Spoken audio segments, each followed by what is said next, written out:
प्रदेश भर में शहीद सैनिकों के घर आंगन से मिट्टी लेकर देहरादून में सैन्यधाम का निर्माण प्रदेश सरकार के द्वारा किया जा रहा है। शहीद सैनिकों के घर आंगन से मिट्टी सैन्यधाम स्थल तक लाने के लिए प्रदेश सरकार के द्वारा 21 अक्टूबर से शहीद सम्मान यात्रा निकाली जाएगी, जिसे लेकर सैनिक कल्याण मंत्री गणेश जोशी के द्वारा प्रदेश के विभिन्न जनपदों में जाकर बैठकों का आयोजन किया जा रहा है। जोशी के द्वारा चंबा स्थित विकासखंड सभागार में आयोजित कार्यक्रम में विभिन्न विभागों के अधिकारियों और जनप्रतिनिधियों के साथ शहीद सम्मान यात्रा की तैयारी को लेकर समीक्षा की गई। हम पूरे देश के सारे जितने भी इस प्रकार के स्मारक के उनके अध्ययन करने के बाद एक बहुत बड़ा सैन्यधाम बना रहे हैं। उसमें भारत की सेना में 2 सैनिकों की पूजा होती है, बाबा जसवंत सिंह की, बाबा हरजन सिंह की। उन दोनों के मंदिर वहाँ पर होंगे, म्यूजियम वहाँ पर होगा, ऑडिटोरियम वहाँ पर होगा, सारे सैनिकों के चित्र विवरण के साथ वहाँ पर होंगे। लाइट एंड साउंड शो के माध्यम से वीर गाथाओं को हम वहाँ पर दिखाएंगे। और उत्तराखंड में जब कोई व्यक्ति आएगा, जिस प्रकार बद्री, केदार, गंगोत्री, यमुनोत्री के दर्शन करता है, जब आएगा तो उसके मन में यह होगा कि मैं सैन्यधाम देखने जरूर जाऊं। इस परिकल्पना के साथ हम उसको बनाने जा रहे हैं। बाजपुर में कृषि कानून के विरोध में पूर्व मुख्यमंत्री हरीश रावत के नेतृत्व में कांग्रेस कार्यकर्ताओं के द्वारा लोकतंत्र बचाओ मार्च निकाला गया। इस दौरान हरीश रावत ने बीजेपी सरकार पर दबंगई से किसानों को दबाने का आरोप लगाया। इस दौरान पूर्व मुख्यमंत्री हरीश रावत ने कहा कि पहले बीजेपी सरकार ने कृषि कानूनों को लागू कर किसानों की आवाज को दबाने का प्रयास किया था, लेकिन जब किसानों की आवाज नहीं दब सकी तो बीजेपी ने किसानों को कुचलने का काम भी किया है। हमारा ये मार्च देश भर में जो संघर्षरत किसान हैं उनके साथ अपनी एकजुटता जाहिर करते हुए तीनों किसान विरोधी काले कानूनों को, खेती विरोधी काले कानूनों को वापस लेने और लखीमपुर खीरी में किसानों को कुचलने के लिए दोषी जो केंद्रीय राज्य मंत्री हैं उनको बर्खास्त करने और हत्यारों को गिरफ्तार करने और उसके साथ साथ देश भर में जो नागरिक अधिकारों की अवहेलना हो रही है, उस अवहेलना के खिलाफ संघर्ष की चेतना को जगाने के लिए है। उत्तर प्रदेश, उत्तराखंड की भारतीय जनता पार्टी की सरकारें हमारे लोकतंत्र के आधार, जो कि अभिव्यक्ति के आज़ादी का अधिकार है, स्वतंत्र आवागमन का अधिकार है, इन मूलभूत अधिकारों पर जिस प्रकार से चोट कर रही है, इन अधिकारों को जिस प्रकार से कमज़ोर कर रही है, जिस प्रकार से किसान भाइयों के साथ ये बहुत ही जघन्य अपराध हुआ है, इसके खिलाफ आज हम लखीमपुर खीरी तक कूच करेंगे। हमारा मकसद उन प्रभावित भाइयों के, उन प्रभावित माताओं के, बहनों के आंसू पोंछना है, जो इस निर्मम हत्याकांड में जिन्होंने अपने लोगों को खोया है। देवप्रयाग विधानसभा क्षेत्र के मलेथा में बीजेपी सांसद और बीजेपी उत्तराखंड की सहप्रभारी रेखा वर्मा ने विधानसभा क्षेत्र का भ्रमण किया और बीजेपी कार्यकर्ताओं के साथ मलेथा में बैठक भी की। इस दौरान उन्होंने कहा कि बूथों की मजबूती संगठन की प्राथमिकता है। उन्होंने कार्यकर्ताओं से केंद्र और राज्य सरकार की योजनाओं को प्रत्येक बूथ तक ले जाने की बात कही। टिहरी जिले के बालगंगा तहसील के अंतर्गत चम्याला मार्केट में रोजगार की तलाश में आए अल्मोड़ा निवासी बुजुर्ग दंपति दर दर की ठोकरें खाने को मजबूर हैं। दोनों की उम्र 60 वर्ष से अधिक होने के कारण कोई उन्हें रोजगार पर भी नहीं रख पा रहा है। बुजुर्ग दंपति का कहना है कि उन्हें सरकार की तरफ से अभी तक कोई पेंशन का लाभ भी नहीं दिया गया। उन्होंने कहा है कि घर में बड़ा भाई उनके साथ मारपीट करता रहता है, जिससे उन्हें रोजगार की तलाश में यहाँ आना पड़ा। मैं वृद्धावस्था का कोई मतलब साधन नहीं हो रहा सर। वृद्धावस्था का साधन हो रहा है, चाहे भिगसन में रहे चाहे कहीं भी रहे। सरकार हमारे लिए वृद्धावस्था हो रहा है। हम ना कोई कार्य उठा सकता है, ना हम कोई भार उठा सकते हैं। सरकार में जीवत में दुख में बहुत ज़्यादा पड़ रहा था। सरकार ने जो हमारे लिए कहीं स्थान बना दे, स्थान कर दें।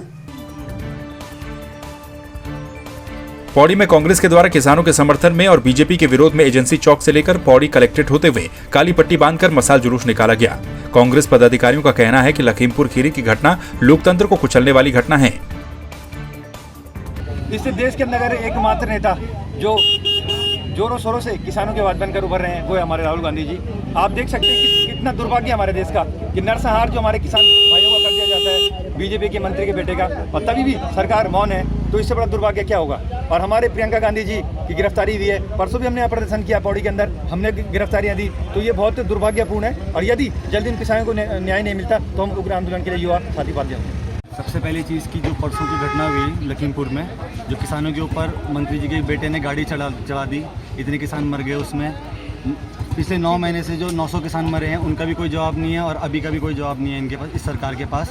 और इस चक्कर में हमने ये मशाल जुलूस निकाला, यूथ कांग्रेस और महिला कांग्रेस, मेन कांग्रेस, सब मिलके हम लोग एकजुट होकर इसका विरोध कर रहे हैं कि 3 दिन से अभी तक कोई कार्रवाई क्यों नहीं हुई, क्यों अभी तक कोई अरेस्टिंग नहीं हुई। भारतीय जनता पार्टी की सरकार ने इस प्रकार के कृत्य करने पे उतर आई है कि जिसके लिए हमें शर्मिंदा होना पड़ रहा है। आज इन्होंने हमारे देश के अन्नदाताओं के ऊपर, हमारे गृह राज्य मंत्री के बेटे ने वो साधारण तरीके से मौन जुलूस निकाल के अपना आंदोलन कर रहे थे और उनके ऊपर गाड़ियां चला दी, उनको कुचल दिया। उसके एवज में हमने उनके विरोध में आज ये जुलूस निकाला था। लेकिन इसी प्रकार हमारे वहाँ भी हमारी प्रियंका गांधी जी भी उनको मिलने गई थी, उनको 3 दिन से अरेस्ट कर रखा है। ये बहुत दुर्भाग्यपूर्ण है। इस देश की इतनी गंदी सरकार मैंने अपने जीवन में कभी नहीं देखी। नवरात्रि के पहले दिन हरिद्वार के शक्तिपीठ सहित मां मनसा देवी और चंडी देवी मंदिर में भारी संख्या में श्रद्धालु पहुंचे। पौराणिक मान्यताओं के अनुसार मां चंडी देवी में महिषासुर राक्षस का वध कर मां ने यहां पर खम्भ के रूप में दर्शन दिए थे। नवरात्रों के दौरान इस मंदिर में भक्तों का तांता लगा रहता है। तो इंद्रादि देवताओं द्वारा माँ भगवती की कई हजारों वर्षों तक तपस्या करी। तपस्या करने के पश्चात माँ भगवती प्रसन्न हुई और उनके द्वारा माँ भगवती से प्रार्थना की, हे भगवती, हमें चिक्षुर, जामुर, चंड, मुंड, शुंभ, निशुंभ आदि दैत्यों से हमारे राज्य की रक्षा करो, उनका संहार करो। तो धरती, आकाश, पाताल पर जितने भी देवता थे उन सब की शक्ति एक जगह समाहित हुई और एक पुंज के रूप में इस दिव्य स्थल पर माँ भगवती खम्बे के रूप में, जो आप दुर्गा चालीसा में पढ़ते हैं कि माँ भगवती जो है अम्बा प्रकट भई फाड़ के खम्बा, जो भगवती जो है खम्बे के रूप में यहाँ पर प्रकट हुई और जो रुद्र चंडी के नाम से माँ भगवती यहाँ पर जानी जाती है। बाजपुर नगर पालिका के सभागार में पर्यावरण मित्र कर्मचारी यूनियन बाजपुर की एक बैठक आयोजित की गई। बैठक में सर्वसम्मति से चंद्रजीत प्रेमी को समिति का अध्यक्ष चुना गया। वहीं अभिषेक को उपाध्यक्ष, विनोद को सचिव, इंद्रजीत को कोषाध्यक्ष नियुक्त किया गया। हमारा आज तक जितने भी प्रदेश अध्यक्ष उत्तराखंड के अंदर बने हुए हैं, सब ने वाल्मीकि समाज का शोषण किया है हर जगह से, और वाल्मीकि समाज को खड्डे में झोंक दिया है। इसलिए हमने उनसे भिन्न होकर अपनी यहाँ पर अलग यूनियन का गठन किया है, जिससे कि हम उनको दिखा सकें कि हम भी तुमसे अलग होकर अपने समाज की सेवा कर सकते हैं और किसी भी समस्या के लिए, निदान के लिए हम रात रात तैयार हैं, सब सारे समाज के लिए। प्रधानमंत्री के ड्रीम प्रोजेक्ट पर पलीता लगाने वाले अधिकारियों के खिलाफ पेयजल मंत्री ने जांच के आदेश देते हुए योजना को जल्द पूरा करने के निर्देश दिए हैं। खबर दिखाए जाने के बाद पेयजल मंत्री ने खबर का संज्ञान लेते हुए काशीपुर में बनने वाले सेप्टेज टैंक में हो रही देरी और काम पूरा होने से पहले खरीदी गई करोड़ों की मशीनों के लिए जिम्मेदार अधिकारियों के खिलाफ जाँच के आदेश दे दिए हैं। एक तो काम तो विलम्ब से हुआ, उसका भी एक कारण रहा। उसने सोचा कि 18 महीने का समय है, 18 महीने इस समय में जितने भी पार्ट्स उसमें हैं उस सब एक साथ खरीद लें तो उस बीच में काम भी पूरा हो जाएगा। लेकिन 18 महीना काम पूरा न होके उसके एक्सटेंशन और ले रहा है, उसे करीब 2 साल और बढ़ जा रही। उस हिसाब से उसके लिए जांच करेंगे। भाई आपने सामान खरीदा पहले, तो कार खरीदने के पीछे क्या कारण, क्या ज़रूरत है आपको, क्या आवश्यकता पड़ी, क्योंकि जो पैसा आपको मिला था पहले तो निर्माण कार्य होना चाहिए। क्या है देवभूमि की जनता का मुंह, किसकी बातें हैं सच और कौन बोल रहा है झूठ, कितना बढ़ चला है प्रदेश में चुनावी पारा, कामकाज में कौन जीता और कौन हारा, 2022 के चुनावी समर में किसका होगा मंगल। देखिए देवभूमि का दंगल 2022 का विधानसभा चुनाव सिर्फ संवाद 365 पर।